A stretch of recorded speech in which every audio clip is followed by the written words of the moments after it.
Good morning, it's day 2 of being unemployed. Well, in fact I'm actually in between jobs. So yesterday I was going to make use of the time and do a brew, but all the local homebrew shops are shut, so I've just got to make do with what I've got remaining.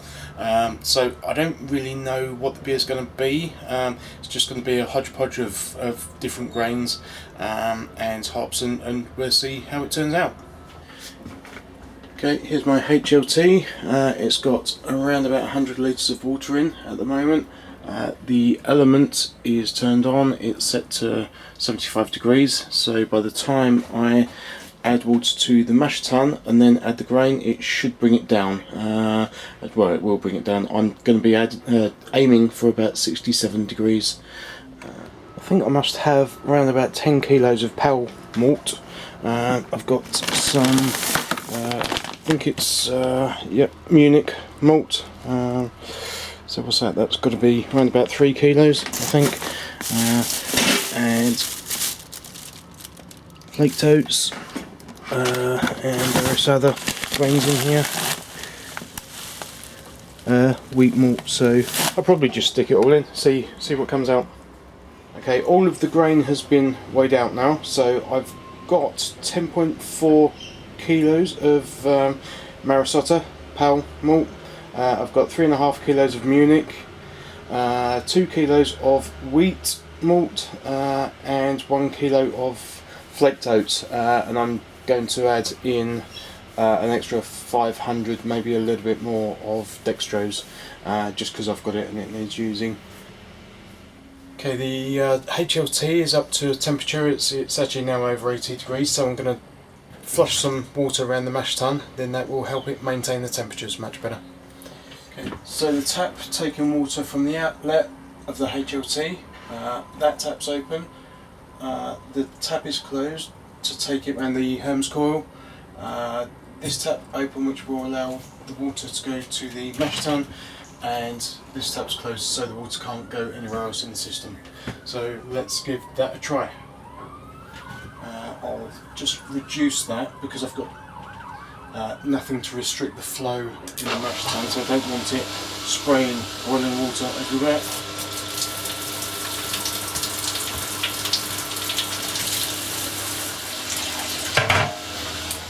I think that'll do it. I'll just keep the lid on and then it should warm up. The mash tun is now up to temperature, but I'm just going to flush the water that's in there around the system just to help sterilise the pipework.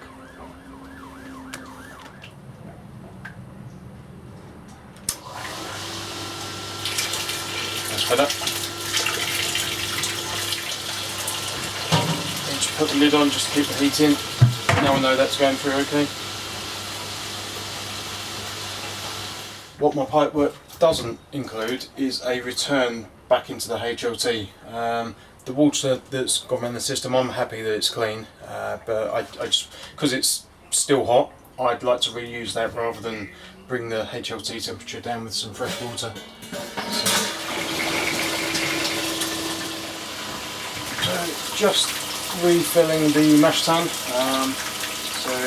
I guess I'm probably going to go for about 30 litres of water, see how I get on. Can always add more. The mash tun's about a third of the way full. That's roughly about the amount of water that I want. So now I'm going to start doughing in. This might be a bit too gradual, but I shall have to stir it at the same time shortly.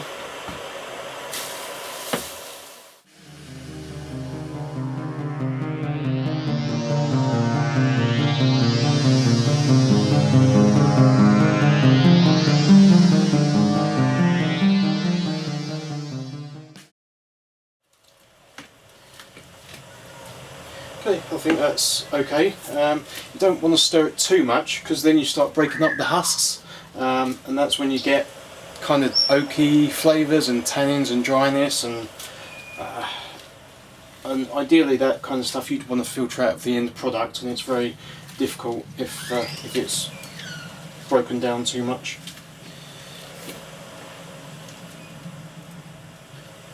that should be it.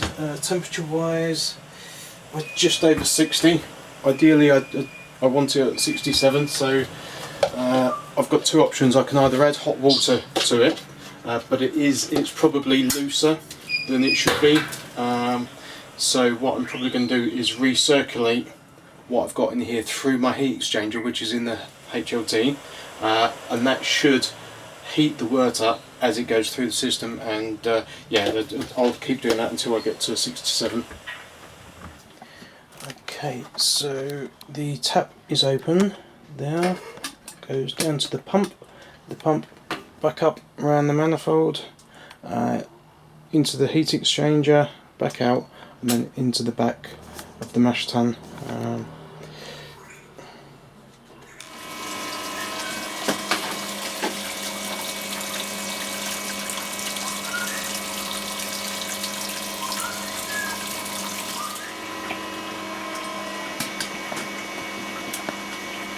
You can see it's now slowly creeping up.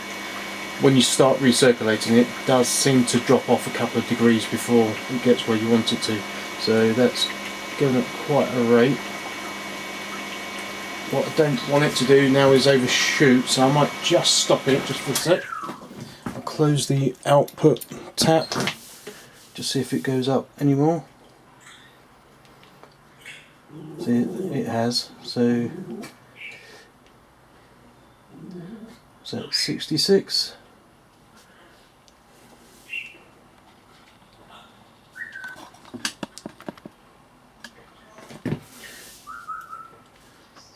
That's 67.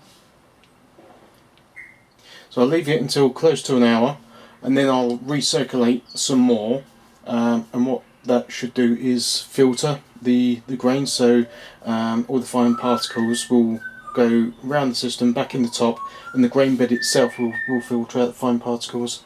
Then it can go to the boiler, and I'll sparge with clean water until I've got the quantity that I'm after.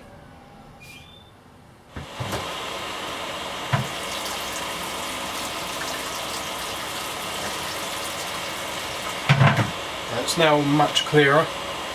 And we're going to do an iodine test.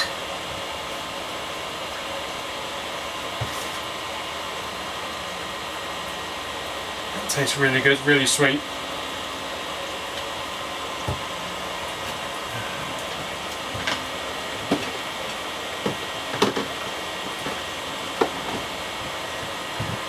And let's just pan the camera down. Excuse the mess that I've so far managed to hide from the camera. Okay, so I'm just going to see what colour this turns. And it stayed brown, so if it had turned black purple really quickly, then that would have meant there were still sugars left to convert, so that there would still be starch in there. So I think I'm probably ready to mash out.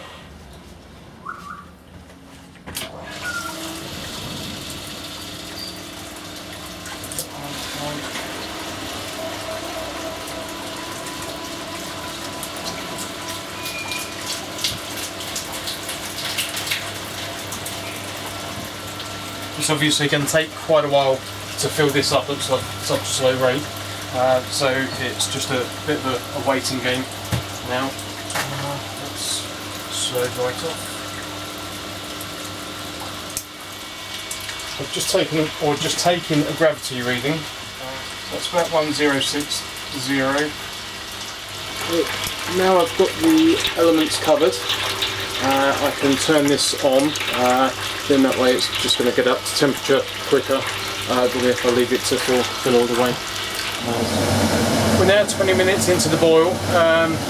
You might be able to see there's a little bit of mess around the boiler. I did have a boil over, and typically it happens when I was out the brewery for literally a minute. It had settled itself back down thankfully, so it didn't make too much mess, but it is still a little bit of cleaning up to do. So I've got 40 minutes left. 10 minutes in I put some mosaic hops in. It was a bag that was already open. It's been in the fridge, so I thought I'd just use those up, so give it a little bit of bittering. So 70 grams of mosaic. 15 minutes now to the end of the boil. So I've got 50 grams of Cascade hops to go in.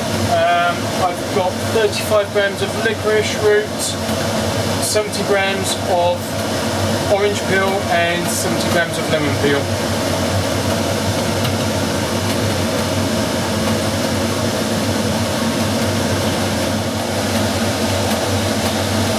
Irish moss, very faded label. It's actually 6 years out of date, so hey ho, I'll put it in anyway, and if it does the job, it does it. If not, so be it.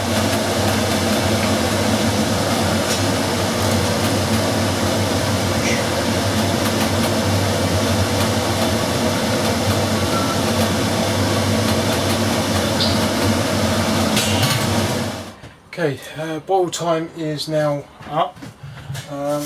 I'm going to now whirlpool. And in the whirlpool, I'm going to add my final hops. So that's going to be another 50 grams of Cascade and Jaroleo hops. There's 100 grams of that.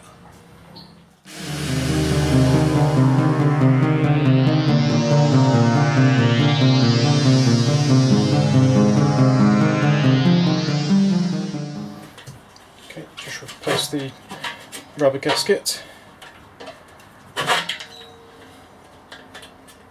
That's been soaking in star sand, so again that's completely sanitised.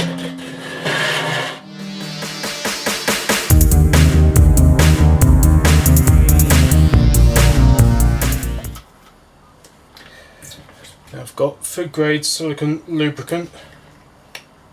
That will just go around the rubber and keep it nice and supple and give it a good seal.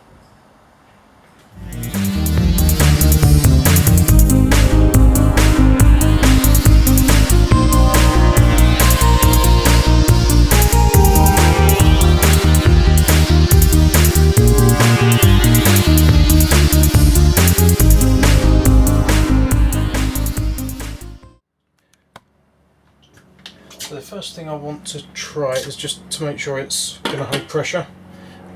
So I can connect my CO2 tank to this connector. It's a ball lock valve. Let's dial that right down. Then connect this into there.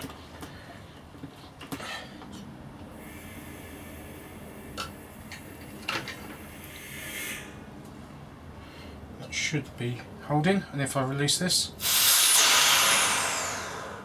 I'm going to mount this into the fermenter. It's a thermal well, so I can put my temperature probe in it and keep monitoring the temperature of the beer as it ferments. Right, I'm going to plug my temperature probe into my control panel. Then just coil it up. Doesn't need to be sanitised. The thermal well gives a protective cover to the probe, so the probe can get right down into the wort or the beer and measure the temperature without actually coming into contact with it. In there. Now to get the wort from the boiler into here. So this is where the blow-off tube is going to fit. So that's what you traditionally see. Well, it's a replacement for what you traditionally know as the bubble airlock. Okay, that should slide onto there nicely.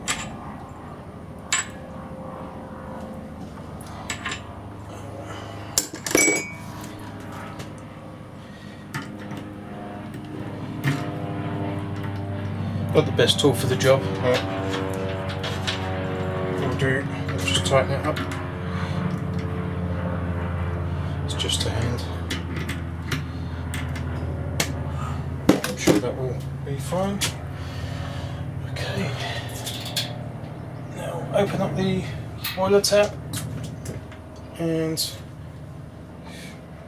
I think it should be good to go. Soon find out.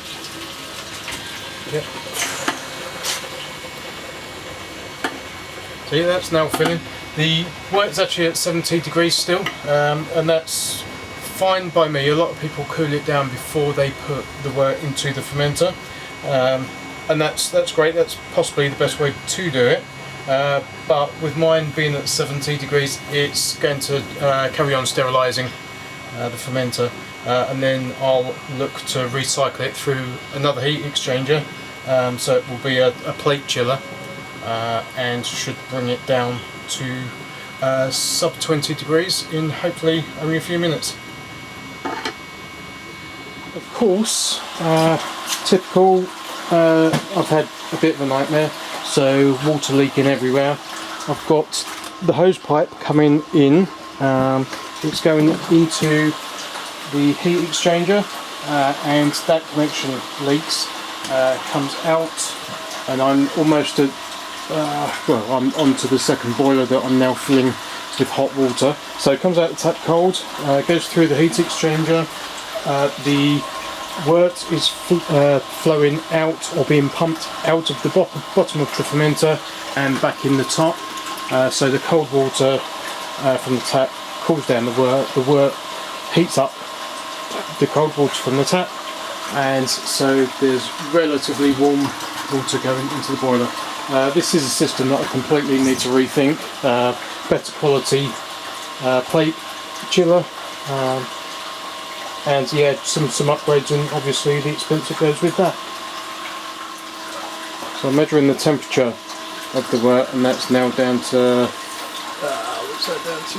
37.5 degrees C. So it's getting there. I want it down around about 20 to 25 to pitch the yeast. So the wort is now down at a reasonable temperature, 22.5 degrees. I've pitched the yeast. I've had this Safal K97 hanging around for a little while, so I've pitched 2 packets of that. I've just got to connect the blow-off tube and the blow-off vessel. I've taken a sample, a bit too big to be honest, so I'm going to just check the gravity on that.